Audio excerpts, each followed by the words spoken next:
Y a-t-il de l'eau sur Mars? Oui, c'est pas du tout un scoop, mais la vraie question que tout le monde se pose, c'est quel goût elle a cette eau? Figurez-vous que grâce à NordVPN, j'ai pu envoyer ma sœur jumelle morte sur place. Elle est en duplex avec nous. Fiona, où es-tu en ce moment? Que vois-tu autour de toi?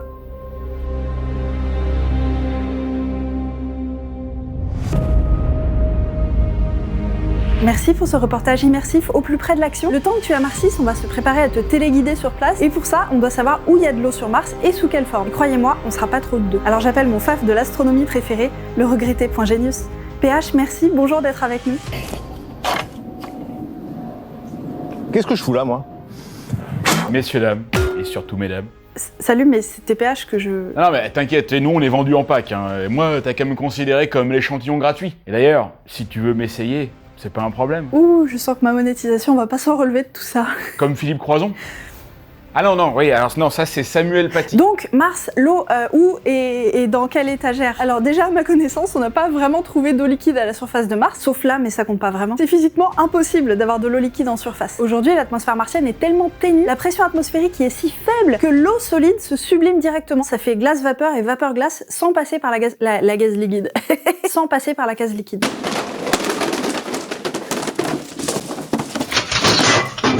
Ah, je crois que Fiona vient de toucher le régolithe. Et oui, la voilà qui tente de goûter l'air.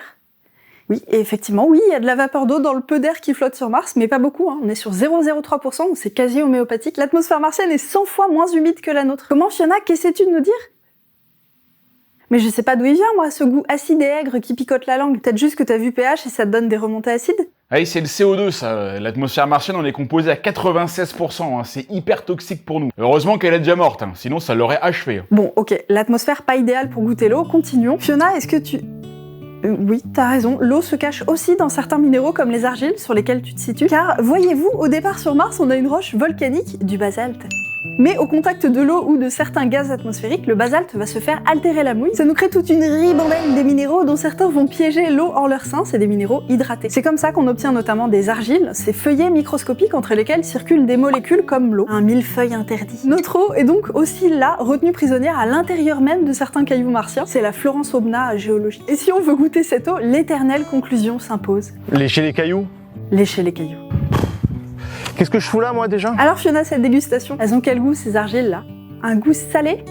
Oui, pourquoi pas. Je continue à penser que la vue de pH t'influence, mais continue. En route, on t'a envoyé le point GPS de la prochaine destination. Oh, c'est mal joué. Fiona, tout va bien? Faut bouger, là. Peut-être qu'elle est bien ici. Peut-être qu'elle est morte. Ou elle a encore un truc à nous montrer. D'ailleurs, moi aussi j'ai un petit truc à vous montrer. Bien vu Fiona, il y a aussi de l'eau sous le sol martien, ça forme des sols gelés, l'équivalent de nos permafrost, pergélisol en bon français, sauf qu'on n'y retrouve pas des mammouths dans ceux-là. Cette glace cachée, ce sera un gros réservoir en plus, hein. Peut-être même le plus gros de la planète. On pense plus de 5 millions de kilomètres cubes en tout. Et heureusement qu'elle est cachée, hein, cette glace. La fine couche de cailloux qui la recouvre, c'est tout ce qui l'empêche de se faire sublimer la tronche par les rayons du soleil. Ah, ça y est, tu décides à participer? Ouais, je me dis foutu pour foutu.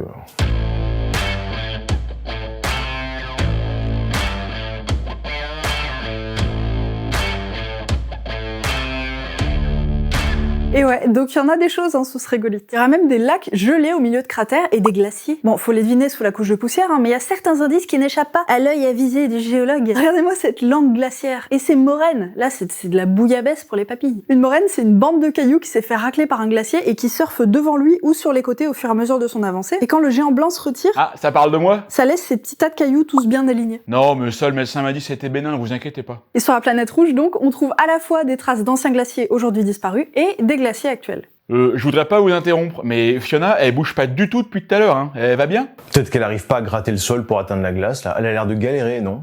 Bon, ouais, bon, c'est pas grave. Fiona, si tu nous entends, tu peux aller tout de suite au pôle Nord, c'est le plus important. On te rejoint là-bas. Et oui, Jamel, car sur Mars comme sur Terre, il y a beaucoup de glace au niveau des pôles. Et comme chez nous, le volume des calottes polaires va varier en fonction de la saison. Mais sur Mars, c'est un peu plus rigolo comme phénomène, parce qu'il n'y a pas que de la glace d'eau, il y a aussi de la glace de carbone. De la glace de carbone? Eh bien oui.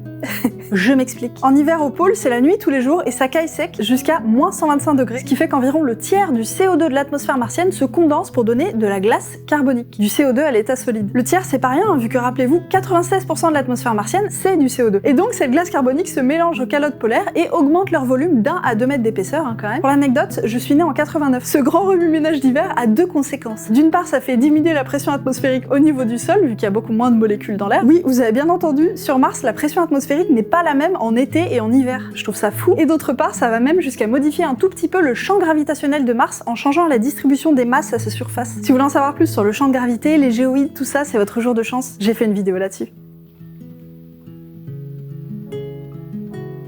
Donc voilà pour l'hiver. En été, il fait un peu plus chaud, les calottes sont cuites, la glace carbonique se sublime et rejoint l'atmosphère. La calotte polaire n'est plus que de la glace d'eau, enfin au pôle Nord, parce qu'au pôle Sud, il fait assez froid même en été pour qu'il reste toujours un petit mélange des deux. Ce qui est assez cool, c'est que ces changements saisonniers créent tout un cycle de l'eau sur la planète rouge. Ça fait même naître du givre autour des pôles et des cirrus dans le ciel martien. Voilà qui vous fait une belle jambe.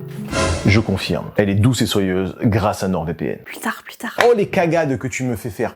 Là, vous voyez des images des deux calottes prises en été. En volume, elles contiennent 2 fois moins d'eau que le Groenland à titre de comparaison. 2 fois moins chacune, du coup. J'ai pas compris la vanne. Non, mais on peut pas forcer les vulgarisateurs à avoir du talent. T'inquiète ma poule, je prends le relais. Un détail cool sur ces calottes, si on regarde bien, on voit des dessins en forme de spirale à leur surface. C'est des ravins creusés par les vents qui ont dévalé la pente du glacier. On appelle ça des vents katabatiques. L'air directement au-dessus de la calotte se refroidit, du coup il devient plus dense, ce qui... c'est pas la bonne police, j'arrive pas à lire. Oui, c'est la faute de la police, tout ça, bien sûr. L'air directement au-dessus de la glace se refroidit, du coup il devient plus dense que ce qu'il y a autour et va naturellement dévaler la pente sous l'effet de la gravité. Du vent dont les vidéos de Valentine sont remplies. Et alors pourquoi les spirales? Eh ben ça, c'est à cause de la force de Coriolis. Patrick de Coriolis. Vous savez, cette force-là qui est due à la rotation de la planète et qui fait vriller les ouragans sur Terre par exemple. Et ben là, cette force de Coriolis donne un petit spin à nos vents katabatiques et au lieu de descendre tout droit, il dessine des spirales. En d'autres termes, ces spirales matérialisent la force de Coriolis. Cool ou pas cool? Rien compris. Ah bah moi j'ai arrêté d'écouter de toute façon. Bon bref, tout ça pour dire qu'il y a de l'eau au pôle. D'ailleurs, on y retrouve tout de suite notre envoyée spatiale en direct du pôle Nord pour qu'elle nous y goûte le barda. Ah oui, Prums. Fiona, t'es-tu arrivée? As-tu vu le vénérable du sommet? Ouh la tête, ça a pas l'air très bon ce que tu manges là. Ça croustille, tu dis? Ah mais c'est normal ça, parce que la glace elle est pas propre, elle est pleine de poussière et de cailloux. Cette calotte polaire en fait, c'est une accumulation de couches de glace et de poussière dues aux tempêtes de sable qui agitent régulièrement à la surface de Martiel. Ce coup-là, c'est un tiramisu interdit. Un tiramisu de 2 km d'épaisseur, faut avoir faim. D'ailleurs, les chercheurs s'y intéressent pas mal pour étudier le climat, un peu comme on lit les cernes du bois, là notamment grâce au le remix. Là, grâce notamment aux imageurs embarqués sur les sondes, ils regardent ces dépôts en couches successives pour reconstituer le climat martien sur plusieurs dizaines de milliers d'années. Oui, il y a des changements climatiques sur Mars aussi, et non, ce coup-là, ça n'a rien à voir avec Taylor Swift. Taylor Swift. Mais plutôt avec l'inclinaison, notamment, de l'axe de rotation de la planète. Et ça influe sur la manière dont l'astre reçoit les rayons du soleil, et donc sur le climat. Ce qui est aussi valable sur Terre, entre parenthèses. Bon, mais du coup, la glace du pôle Nord martien, c'est de l'eau qui pique à cause de la glace carbonique, et qui croque sous la dent à cause de la poussière. Il y a peut-être moyen que je fasse un truc avec. Je vous laisse les rênes de la chaîne, j'en ai pas pour longtemps. Ah bah tiens, c'est super, je vais en profiter pour vous faire un petit PowerPoint sur Vierzon, son charme, ses atouts, ses coups de cœur. Mais faut pas déconner quand même, on va pas torpiller sa chaîne, à défaut de pouvoir la torpiller elle. Et il y a quand même un truc qu'elle vous a dit qui me paraît un peu bizarre. Comme quoi qu'il y aurait soi-disant pas d'eau liquide sur Mars. Décide la connerie ça.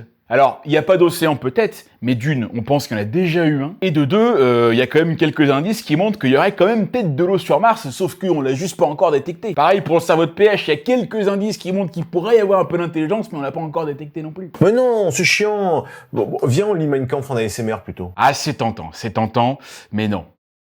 Les indices qu'il y aurait peut-être de l'eau sur Mars? Alors, premièrement, il y a Mars Reconnaissance Orbiter qui a détecté des structures qui ressembleraient un peu à des dégoulinades de liquide et qui se passent que en été. On les appelle les écoulements saisonniers, mesdames, sur les pentes chaudes de Mars. Mars, c'est le surnom de ma femme. Ah oui, ok, je comprends mieux pourquoi tu voulais parler de ça. Et dans ces chenaux, ils auraient trouvé des traces de saumure. Des saumons? Tout à fait, des saumures, de l'eau liquide sursaturée en sel, qui pourraient en théorie persister quelques heures à la surface de Mars avant de s'évaporer. C'est même Curiosity qui a aidé à les détecter, ces machins là. Ah, c'est parce il était curieux, il a fait preuve de curiosité.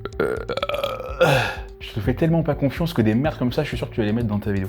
Mais je croyais que c'était impossible d'avoir de l'eau liquide à la surface de Mars. Oui, mais là c'est de l'eau salée, ça modifie la physique du machin, ça baisse son point de congélation. Ce qui permet de fondre la glace pour obtenir de l'eau liquide métastable. Au lieu d'être solide, elle est liquide grâce au sel. C'est un peu comme quand on scelle les routes en hiver, c'est pour que l'eau liquide se transforme pas en eau liquide. Enfin, en eau, c'est pour que ça fasse pas une patinoire, c'est pour qu'on glisse pas, t'as compris. Alors on n'est pas sûr qu'il y ait un lien entre ces saumures et puis les traces de dégoulinade dont on parlait, mais si c'est le cas, il en faudrait quand même une sacrée quantité, assez pour pouvoir dévaler une pente de parfois 100 mètres. Bon après, tout le monde n'est pas d'accord là-dessus, hein. Moi par exemple, je suis pas d'accord. Ces écoulements pourraient être dus à un coulis de CO2 liquide et pas d'eau. Ou alors c'est juste des éboulements sans qu'il y ait du liquide impliqué dans l'affaire. Donc c'est pas sûr, mais c'est pas sûr non plus. Ouais, c'est pas beaucoup plus clair qu'avant, hein. Faut vraiment que je vous apprenne votre métier, c'est plus possible. Un autre truc, c'est que tu peux... Audio Jungle. Ah bah oui, non, c'est pour vous avertir que votre période d'essai est terminée. Du coup, là, je garantis plus rien, il peut se passer des trucs bizarres. Un échantillon gratuit. Donc, je disais, un autre truc cool, en 2020, on a découvert par imagerie radar des anomalies près du pôle sud qui pourraient faire penser à des lacs d'eau salée sous une bonne couche de glace. Sauf que ça fait encore débat, parce que si ça se trouve, c'est pas du tout ça. Mais bon, on est d'accord, l'eau liquide est pas proprement parlée à la surface de Mars, mais peut-être qu'elle serait quand même là, sur Mars, ou sous Mars. Et en plus, ça veut dire quoi? Ça veut dire que s'il y en a là, mais il y a peut-être encore ailleurs, sauf que ça, on le sait pas encore. Audio Tu sais, Jungle. plutôt que d'attendre l'émission, que les chercheurs dépiotent les résultats, tout ça, il suffit de poser la question à notre correspondante en région. Fiona, toi qui as parcouru la planète, t'en as croisé de l'eau liquide?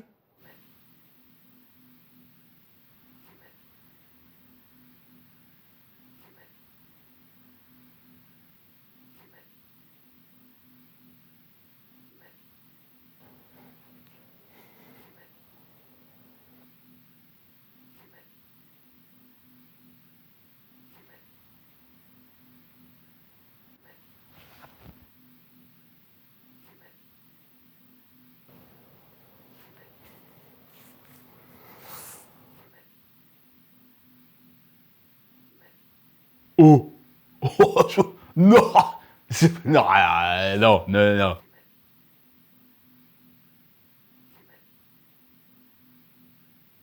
Bah super, merci Fiona, voilà encore un mystère de résolu. Ah oui, là vraiment, je me coucherais moins con. Moi. Me revoilà, ça y est, je lance mon produit dérivé. J'ai fabriqué ma propre eau martienne, c'est un mélange d'un peu tout ce qu'a pu goûter Fiona.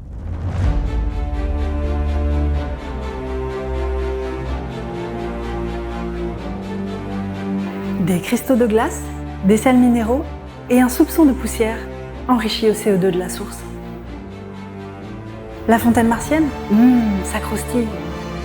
Précommandez dès aujourd'hui sur notre site internet. T'es sûr que c'est alimentaire? J'ai jamais dit que ça l'était, vous parliez de quoi? De l'eau liquide sur Mars. Ah mais ouais, même que dans le passé, c'était peut-être une planète bleue. Enfin, il y a pas mal de traces qui vont dans ce sens en tout cas. Rien que la présence de minéraux hydratés comme nos argiles au début, c'est sans doute un signe qu'il y a eu de l'eau liquide à un moment. En l'occurrence, il y a 3 milliards et demi d'années avant le père Fouras. Et puis il y a aussi toutes ces structures qui sur Terre se forment grâce à l'eau. Des canyons, des deltas, des lacs asséchés. Et même, j'en parlais un peu tout à l'heure, si on relie les différents deltas qu'on trouve sur Mars, on se rend compte qu'il y aurait peut-être eu un océan qui couvrait plus du tiers de la surface de la planète. Il remonterait à 3 milliards et demi d'années, donc à peu près quand tes argiles sont apparues. Ça reste une hypothèse, mais effectivement, ça serait un peu cool. Mais qu'est-ce qui s'est passé pour qu'on passe d'une majestueuse planète bleue à une espèce de déchet tout sec et tout rouge comme pH en été? Est-ce que les petits hommes verts étaient comme nous, ils ont cramé leur planète? Ils prenaient leur jet privé pour aller chercher le pain, manger de la viande à tous les repas et participer aux The Event pour se donner bonne conscience? Bah non, justement. Le problème sur Mars, c'est pas qu'il y a eu trop de CO2, c'est qu'il y en avait plus assez. La planète rouge est plus petite que la nôtre, elle s'est donc fatiguée plus vite. Son activité volcanique s'est peu à peu réduite, ces volcans ont craché de moins en moins de CO2 dans l'atmosphère, et comme c'est le principal constituant de l'air sur Mars, l'atmosphère s'est tout simplement évaporée petit à petit, comme mon ex. La pression atmosphérique s'est réduite, et l'effet de serre aussi. Du coup, le climat s'est refroidi, et les conditions physiques ne permettaient plus à l'eau de se maintenir à l'état liquide. Sans doute qu'une majeure partie de l'eau martienne s'est volatilisée dans l'espace, et le reste est resté coincé dans ces différents réservoirs. Ses sols, son sous-sol, ses glaciers et ses calottes polaires. Ah, il y a Fiona qui te pose une question, je crois. Oui, Fiona? Pourquoi on t'a envoyé là-haut? C'est pour connaître le goût de l'eau martienne, on l'a dit au début. La vraie question qui se cache derrière, c'est quand même, d'une part, est-ce qu'il y a de l'eau dispo pour nous sur Mars? Auquel cas, elle nous fournirait les glaçons pour le pastis si on montait une colonie humaine là-bas. Ou bien nous permettrait de faire le plein de flotte au stand avant d'aller explorer l'espace. Et l'autre question, certes un peu secondaire qu'on se pose, c'est y a-t-il ou y a-t-il eu de la vie là-bas? Oui, parce que si vous n'avez pas remarqué, sur Terre, la vie est étroitement liée à la présence d'eau. Alors, on cherche un petit peu le même genre de lieu qui serait susceptible d'accueillir la vie, ou alors qui l'aurait accueilli par le passé. Et là, pour le coup, c'est pas encore gagné parce que même s'il y a de l'eau, elle est trop froide pour être accueillante, et puis elle est même parfois beaucoup trop salée. Un peu comme Valentine. Ah non, mais c'était vraiment juste pour le goût de l'eau. Je remercie NordVPN d'être à nouveau le partenaire particulier de cette chaîne. Dans ma vie, il y a vraiment eu un avant et un après NordVPN. Avant j'étais, maintenant j'existe. NordVPN m'a vraiment apporté beaucoup d'argent, de sécurité dans mes transactions en ligne, plein de sécurité. NordVPN, c'est plus qu'un moyen de chiffrer mes données pour me permettre de surfer sur le net en toute sécurité. C'est un état d'esprit, c'est une philosophie. D'ailleurs, comme disait Bergson et BHL avant lui, je rêve d'un VPN qui mette à l'abri à la fois la daronne et mes données internet derrière un tunnel de chiffrement dernière génération. NordVPN ne savait pas que c'était impossible. Alors ils l'ont fait. En nous permettant de masquer notre adresse IP, ils nous empêchent de nous faire traquer par autrui et s'engagent aussi à ne pas collecter ni partager nos données personnelles. En plus, c'est très facile à utiliser. En un clic, on est protégé, et ce, sur jusqu'à 6 appareils simultanément. De cela, Bergson osait à peine rêver dans son prolégomène à toute métaphysique future qui pourra se présenter comme science. Vous aussi, participez à la marche du progrès. Protégez-vous lors de vos promenades sur le net et rendez les plus grands philosophes d'hier fiers de vous. Vous disposez de 30 jours satisfaits ou remboursés, et grâce à mon lien nordvpn.com/sciences de comptoir à retrouver en description, profitez de 4 mois offerts sur tout abonnement de 2 ans. 4 mois, c'est justement le temps qu'il a fallu à Schopenhauer pour voir s'écouler 122 jours. Coïncidence ? Alors n'attendez plus. Précipitez-vous sur nordvpn.com/sciences de comptoir ou cliquez sur le lien en description pour pimper votre internet. Il vous en remerciera. J'espère que vous avez appris 2-3 trucs aujourd'hui. Si j'avais jamais voulu être chercheur un jour, j'aurais... Cette phrase commence si mal. Si j'avais voulu être chercheur, c'est un des domaines qui m'aurait un petit peu intéressé, sauf que flemme. Je trouve ça hyper cool quand même de pouvoir faire de la géologie sur une autre planète. Déjà que sur Terre c'est compliqué et pas toujours très accessible, hein. Mais là c'est carrément se mettre plein de bâtons dans les roues. Il y a pas moyen de prendre la prochaine navette pour aller taper sur un petit caillou et vous dire je vous avais dit, c'est de l'argile, c'est pas possible. Ça passe forcément par de l'observation à distance, de la comparaison avec ce qu'on connaît sur Terre. Du coup faut bien connaître ce qu'il y a sur Terre aussi. Faut passer par des instruments compliqués, de l'imagerie, des mesures de permittivité que j'ai toujours rien compris, mais en plus on dépend de sondes, de rovers, du coup il y a plein de corps de métier qui sont impliqués, il faut qu'ils puissent survivre à l'espace, au transport et tout. Bref, c'est une grande aventure humaine. Et je suis ravie que pour cette grande aventure, le Point Genius et 12 Parsecs m'aient fait l'honneur de participer à cet épisode un peu spécial. Je les remercie pour leur enthousiasme et leur bon goût. Si vous les connaissez pas, n'allez pas voir leur chaîne et préservez votre innocence.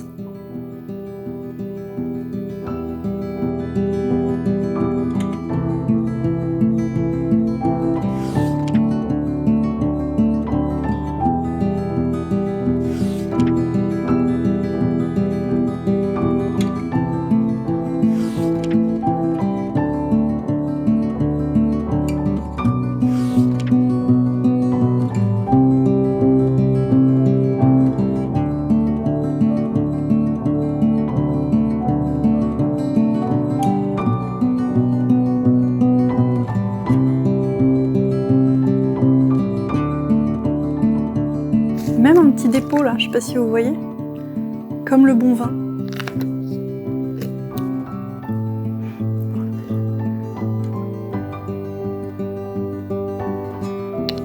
Pourquoi Yann il a plus de texte que moi? Putain, mais ça se voit tellement que t'es amoureuse de Yann. Ah, comment ça me dégoûte quoi.